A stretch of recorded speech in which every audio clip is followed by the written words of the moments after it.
First quarter, Indiana trying to get on the board with a field goal 50 yards out, but it's blocked. Maurice Hurst running with the ball is Lavert Hill, still on his feet, but taken down deep in Indiana territory. Things were looking good for this Michigan football team, but the penalties. This one right here could have been a fantastic interception by Lavert Hill. Instead, it was pass interference. This one right here trying to get the run game going, but it's going to be brought back for an offensive holding. Just penalties on penalties for this Michigan team. Michigan does find some success later in the second, though. Ball on 3rd and 7. O'Korn trying to make something happen here, and to the sideline, it's Jonathan Peoples-Jones. What a play.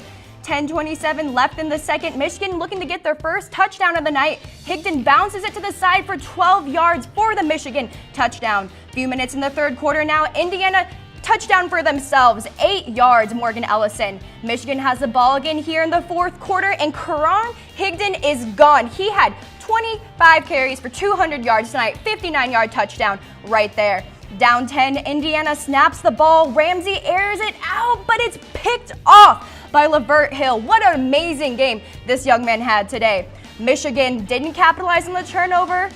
Indiana has the ball, and they get a touchdown. It's a 3-point game, folks. Next play, Indiana's going to tip the onside kick, and it's caught by Sammy Cobbs Jr. But, oh no, is he out of bounds? Take a look at his feet here. Refs say he's out. Onside kick. No good. However, Indiana does have 2 seconds left. Michigan gave them the ball back. It's a 45-yard attempt, and it is good. We are going to overtime, folks. Indiana wins the toss, but chooses to go on defense, which sets up this beautiful run by Higdon. Once again, look at that man go. Michigan scores first in overtime. Indiana ball now, and they have to score. It's 4th and goal. Ramsey trying to find someone. No one's there besides Tyree Cannell. Michigan wins 27-20.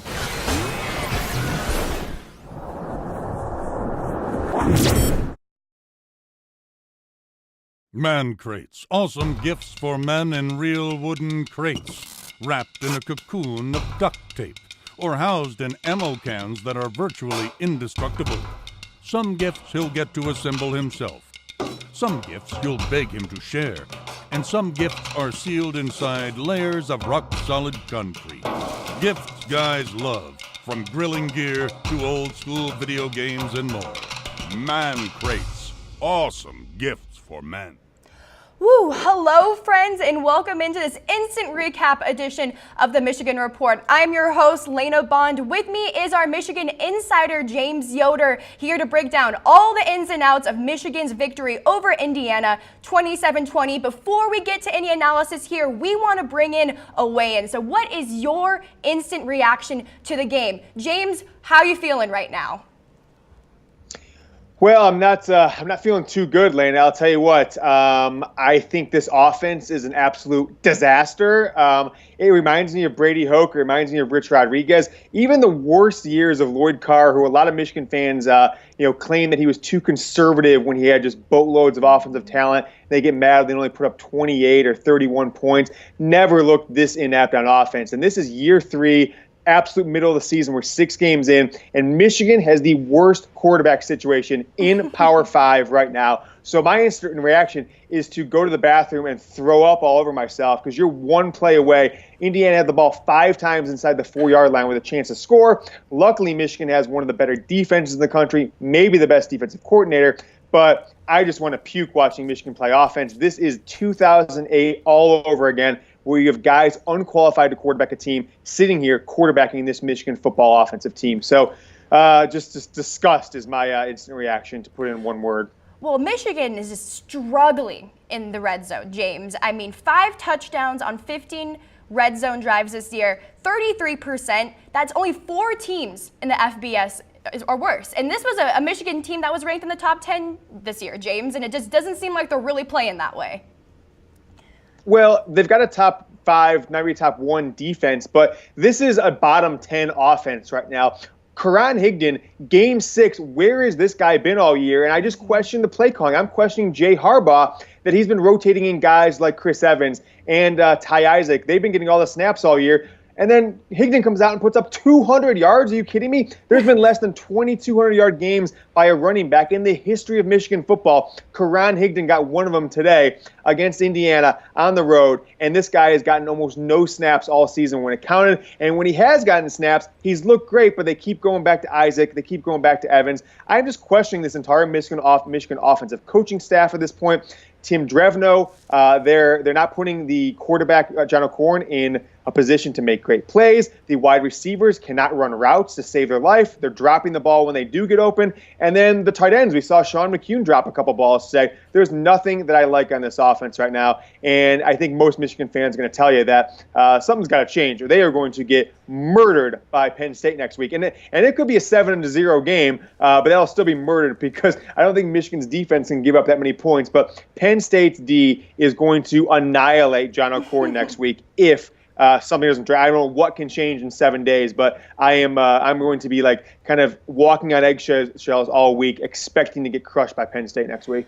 O'Corn definitely not doing super hot today. Completed only 50% of his passes for 58 yards, 2.9 yards an attempt. Absolutely terrible. We're going to get into some highlights here really quick, folks. But before we do that, we just want to thank our sponsor, Man Crates. Man Crates, great gifts that men love. I always buy Man Crates for my boyfriend, my dad, my grandpa. They all love them. And it's very specialized, right? So you can do those little game boxes that we've had on the show before where it's like your Texas football team, your Michigan football team. They have these awesome little glasses that they bring with them with the logos. They fill you up with beer, with whiskey. They have jerky grams. Really anything that you need for that special guy in your life. I think James will agree. You can really get from Man Crates. James, you love Man Crates, right? I'm a big Man Crates guy. You know, I bought them for friends. I bought them for coworkers. I bought them for family members. Go to mancrates.com, get the Michigan barware set, and you're just going to be set for any gift you want for a Michigan football fan. But let's take it into the highlights, Lane. I want to talk more about this performance of Michigan and kind of where we go from here as a program. All right, let's take it away. First half highlights here, ladies and gentlemen. Fourth quarter, Indiana trying to get on the board with a field goal blocked, and it is Maurice Hurst. LeVar Hill is running it back, still on his feet, and he's taken down deep in Indiana territory. Things were looking good for this Michigan football team, but the penalties, you guys. This one right here could have been a really great interception by LeVar Hill, but instead it's pass interference. Next play, trying to get the run game going. Nice run, but it gets called back for a holding penalty against the offense. This penalties really killing this Michigan football team today. Michigan does find success, though, later on in the second as we move on. Ball on 3rd and 7. O'Corn takes the snap, extending the play. He's going to flip it to the sideline to Donovan Peoples-Jones. What a play. 10:27 left in the second now. Michigan looking for their first touchdown, and it's none other than Higgins, who had a fantastic day, I guess I should say, James. 200 yards on 25 carries. It's real team effort going on with this run game, as we kind of brought it up earlier, James. Everyone's really getting some love. Yeah, I mean, I'm not sure how much of a team effort today was. It was really the Karan Higdon show. You look at Ty Isaac got 7 carries. Eddie McDoom had that one first down on a jet sweep, but there was no production out of anybody else. Kareem Walker, where has he been for the last year and a half? Got 1 carry. And then Chris Evans, 5 yards on 8 carries. So I'm going to say it was the most unteam game I've seen from Michigan in a long time. It was Karan Higdon, and no one else did a single thing. If we even talk about the wide receiver core, we've got Peoples-Jones, 4 catches for 34 yards. Okay, that's a decent game. You know, on most Saturdays, that should be about your 3rd or 4th best wide receiver. Zach Gentry, 2 catches. Ty Wheatley with 1. And then you've got Kakoa Crawford, 2 catches for 3 yards. Rip the number 1 jersey off this guy. I'm really sick of his performance. He has done nothing all year. He does not deserve to be a starting wide receiver. And I would remove him from the offensive game plan altogether. He has not made a single play this season. He doesn't deserve to wear the number 1. So if it were not for Higdon coming out of nowhere today, I think Michigan put in a decent running attack that they seem to come with some sort of strategy in the running game. Michigan loses this game, and it's one of the most embarrassing 2-game performances in the history of this program. Oh, absolutely. I mean, Higdon was the offense for Michigan tonight, and I was saying that I felt like it's a team effort overall this season when it comes to running backs, not just tonight. But let's take a look at this first half summary here. Today. One thing I really want to focus on, and I touched on it in the first half highlights, the penalties, James. 98 yards in the first half in penalties alone. I saw plenty of tweets out there saying that this is the most undisciplined team they've ever seen Jim Harbaugh coach, and it's true. This does not seem like a Harbaugh coach team to me. They are undisciplined. They're making stupid penalties left and right on passing, not just pass interference, but false starts. Holding penalties, knocking the guy, hitting people downfield when there's no need to.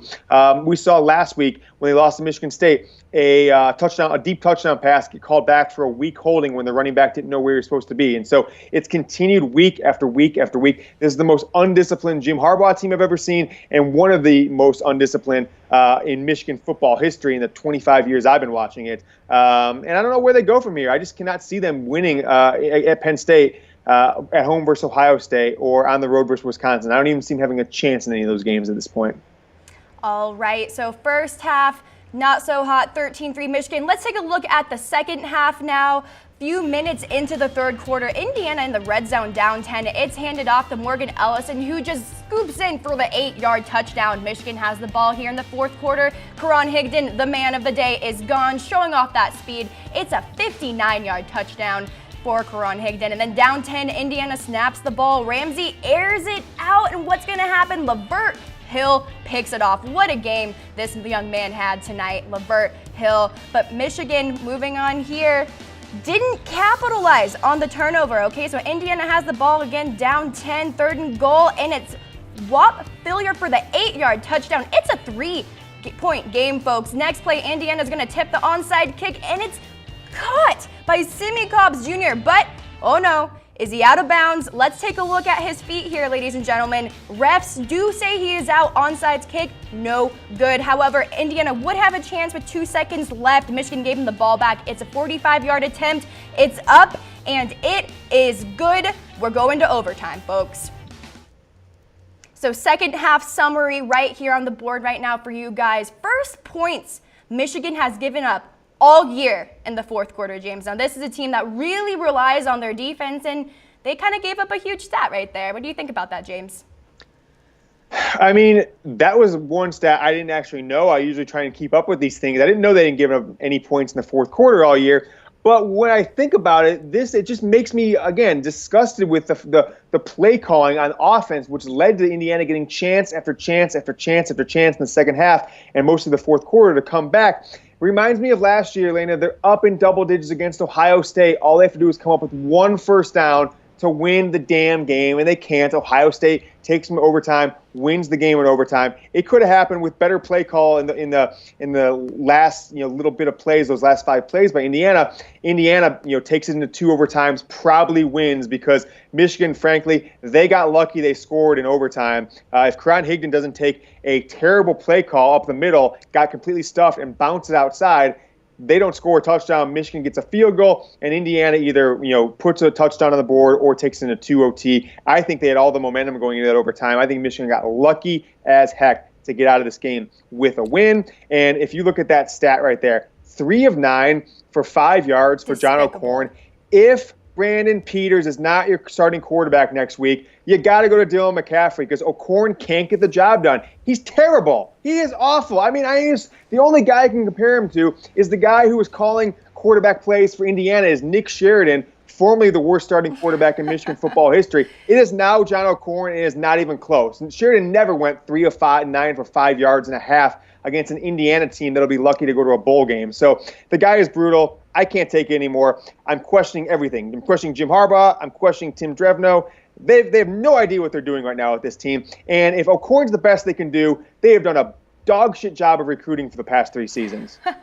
All right, you said Michigan got lucky in overtime. Let's go ahead and take a look on just how that happened. So Indiana wins the toss but chooses to go on defense first, which sets up this beautiful run by Karan Higdon. 25 carries for 200 yards on the day. That's a 25-yard touchdown right there. Is Indiana ball now, and they have to score, James. 4th and goal. Ramsey takes the snap. He's rolling out to his left, but no one's there. He throws it up, and it's brought down for the interception by Tyree Cannell. Michigan wins 27-20. And like you said, James, this just lucky right there that Indiana did not score. I mean, I give credit to the defense that they didn't give up a touchdown there on those 5. We didn't have the time to show it, but they had 5 plays inside the 5-yard line. Indiana did. One of them got them a first down, and they had first and goal from about the 3.5. And 3.5, and Michigan stopped them 4 straight times. And I'm questioning Mike DeBoer's play call because they rolled out their quarterback to the left side twice on 2nd down, and I think it was 4th down, right? And why would you roll your quarterback, who's a right-hander, out to the left 2 different times when the game was on the line? I just don't understand it. So Michigan got lucky that Indiana had some play calling, and then they had their defense stepped up when it counted, but luck is all I can say to win that game because Indiana had all the momentum. Karan Higdon bailed this team out. You've got to get him and Isaac more snaps because anytime they're giving the ball to Chris Evans at this point, it's just lost carries. It's like it's the equivalent of giving John O'Corn passes. They're just not going to do anything. So why even try at this point anymore? So if they're going to win at Penn State next weekend, they better come heavy with Ty Isaac and Karan Higdon and just go man ball on Penn State and try and eke out 14 points because if not, it's going to be brutal, and Michigan's going to have an embarrassing loss on the road there in Happy Valley.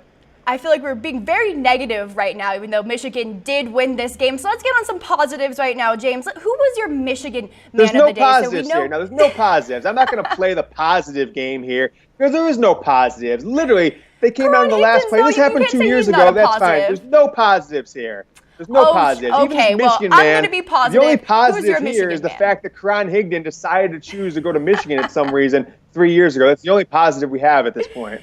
All right, so James, I know you want to be a negative Nancy right here, but we did have some players who, stepped up in very big situations in this Michigan game against Indiana, especially Karan Higdon. But I want to know, who is your Michigan man of the day? We have David Long, we have Rashawn Gary, we have Maurice Hurts. I want the audience to weigh in here too, so throw me your reactions. But James, if you were to have one, I know you're kind of on the board right now. Who do you got?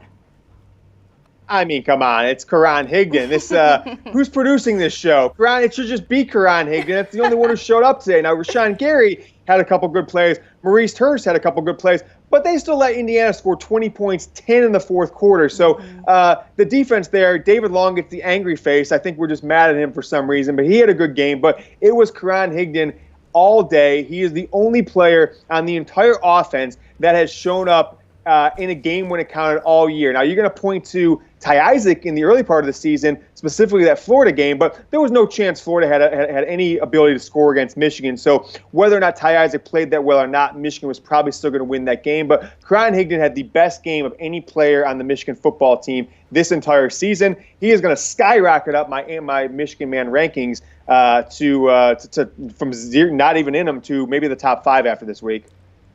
All right, guys, keep on getting your reactions in. I'm seeing a lot of shocked wow faces. I think we're all on the same board right now. Karan Higdon was our Michigan man of the day. But all right, so not so good of a game. We got Penn State coming up. So I want to know, you guys, how are you feeling right now just overall about this Michigan program? So throw me an angry face if you just think this is the worst offense that we've ever seen. Should we a little laughing face like, hey, laughing it off, laughing at the haters. We're still 5-1. I'm feeling good. And then just wow face for that exactly. Wow, that defense. James, what's your reaction right now?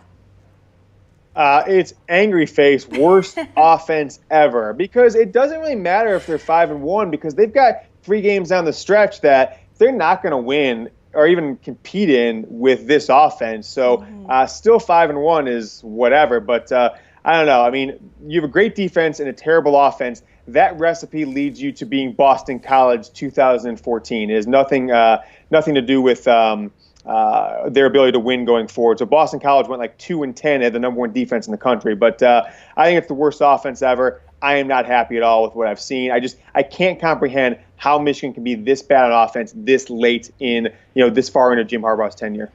I think a lot of our Michigan friends of the show here are agreeing with you, James. I'm seeing a lot of angry faces getting tossed up over the screen. So keep on getting your reactions and your comments. And I know there's a lot to think about, a lot to feel right now about this Michigan program. I'm going to get one more weigh-in up, though. I know we talked a lot about this, James. John O'Corn just really doesn't seem to be the answer at Michigan quarterback right now. So we want to know, have you had enough of John O'Corn at quarterback? James, I'm going to ask you you this, but I feel like I already know the answer and what you're going to say. But what are your thoughts? Well, I'll try and be calm, but I can't be. John O'Korn is terrible. Get rid of him. Pull a scholarship. Send him, get some NCAA loophole to have him go back to Houston where he came from. The guy, he's probably a nice guy. He probably tries his best, but Dylan McCaffrey can play better than this. I guarantee it. What are you saving these guys for? Why isn't Brandon Peters getting a snap? He is terrible. I'm so sorry, John O'Korn. You are not good enough to be the quarterback of the Michigan Wolverines. Get him out of there, okay? Just get him out of there. I know what's going to happen, though, Lena. This is what's so frustrating. They're going to say, oh, well, we can't put a freshman or a redshirt freshman like McCaffrey or Peters on the field against Penn State this week, so we got to keep O'Korn in. But that's just garbage to me, because we've seen over and over and over and over in college football where a quarterback goes down and somebody else steps up and can lead the team to a win. It happened 3 years ago at Ohio State. It's happening all over college football where freshmen and sophomores are stepping it up when injured starters go down and leading their teams to victory. So I call it hogwash that they're going to keep O'Korn in next week, but I'm guessing that's when it's going to happen, because I've seen nothing out of this coaching staff that says otherwise. Yeah, O'Korn, 1 touchdown on the season, 4 interceptions, barely completing 50% of his passes. I think Michigan fan base can all agree we've had enough of John O'Korn. What is next? But that is all the time we have for you guys today for Michigan Report. Don't worry if you miss anything. We're going to loop it all back, all the highlights, all the instant analysis. So just you wait. And just once again, thank you to our sponsor, Man Crates. Man Crates, great gifts that men love. So go ahead and check out their website now. Christmas is just around the corner, and that is the place to go for that special man in your life. For James Yoder, I'm Lena Bond. Thanks for tuning in. First quarter, Indiana trying to get on the board with a field goal 50 yards out, but it's blocked. Maurice Hurst running with the ball is Lavert Hill, still on his feet, but taken down deep in Indiana territory. Things were looking good for this Michigan football team, but the penalties. This one right here could have been a fantastic interception by Lavert Hill. Instead, it was pass interference. This one right here trying to get the run game going, but it's going to be brought back for an offensive holding. Just penalties on penalties for this Michigan team. Michigan does find some success later in the second, though. Ball on 3rd and 7. O'Korn trying to make something happen here, and to the sideline, it's Jonathan Peoples-Jones. What a play. 10:27 left in the second. Michigan looking to get their first touchdown of the night. Higdon bounces it to the side for 12 yards for the Michigan touchdown. Few minutes in the third quarter now. Indiana touchdown for themselves, 8 yards, Morgan Ellison. Michigan has the ball again here in the fourth quarter, and Karan Higdon is gone. He had 25 carries for 200 yards tonight, 59-yard touchdown right there. Down 10, Indiana snaps the ball. Ramsey airs it out, but it's picked off by Lavert Hill. What an amazing game this young man had today. Michigan didn't capitalize on the turnover.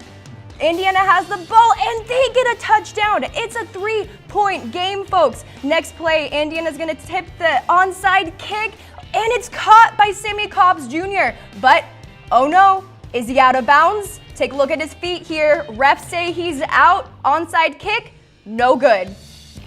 However, Indiana does have 2 seconds left. Michigan gave him the ball back. It's a 45-yard attempt, and it is good. We are going to overtime, folks. Indiana wins the toss but chooses to go on defense, which sets up this beautiful run by Higdon. Once again, look at that man go. Michigan scores first in overtime. Indiana ball now, and they have to score. It's 4th and goal. Ramsey trying to find someone. No one's there besides Tyree Cannell. Michigan wins 27-20.